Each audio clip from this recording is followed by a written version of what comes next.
بھارتی غاصب حکومت کی روز اول تو یہ جودی رہی ہے کہ وہ اپنے زیر تسلط جموں کشمیر میں اپنی 10 لاکھ غاصب فوج کے ذریعے کیا جان والا ظلم و جبر، قہر سامانی، دوران حراست قتل، عزتاں کی پامالی اور املاک کی ضبطی تے مسماری ور پردو کلن واسطے نت نواں پروپگنڈا کر کے دنیا کی توجہ دوجے پاسے مبذول کرے۔ پاکستان جس نے روز اول تو مسئلہ کشمیر کی علاقائی اور بین الاقوامی سطح پر نہ صرف سفارتکاری کی ہے بلکہ معاصر وکالت کی ہے، اس کے خلاف معاذ کھڑو کرے اور اس نہ بدنام کرے۔ ہون بھارت کا یہ سیاہ کرتوت کھل کے سامنے آتا جا رہے ہیں۔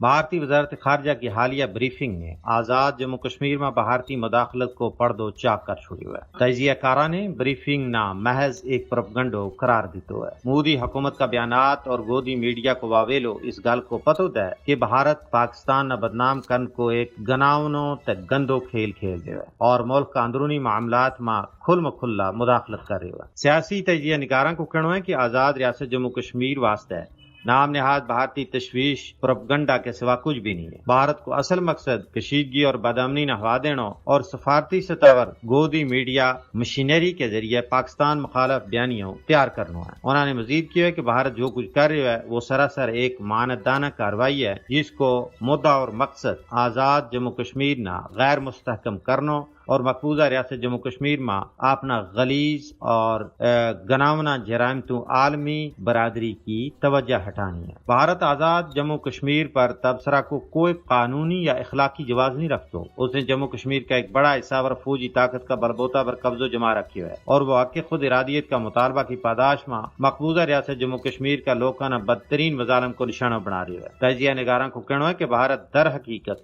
آزاد ریاست جموں کشمیر میں عدم استحکام کو تاثر پیدا کرنا چاہے کیونکہ وہ مقبوضہ ریاست جموں کشمیر میں جاری اپنی ریاستی دہشت گردی نہ چھپان میں ناکام رہی ہے اور اس نے اس حوالہ نال عالمی سطح پر انتہائی ذلت و رسوائی اور خفت کو سامنا ہے۔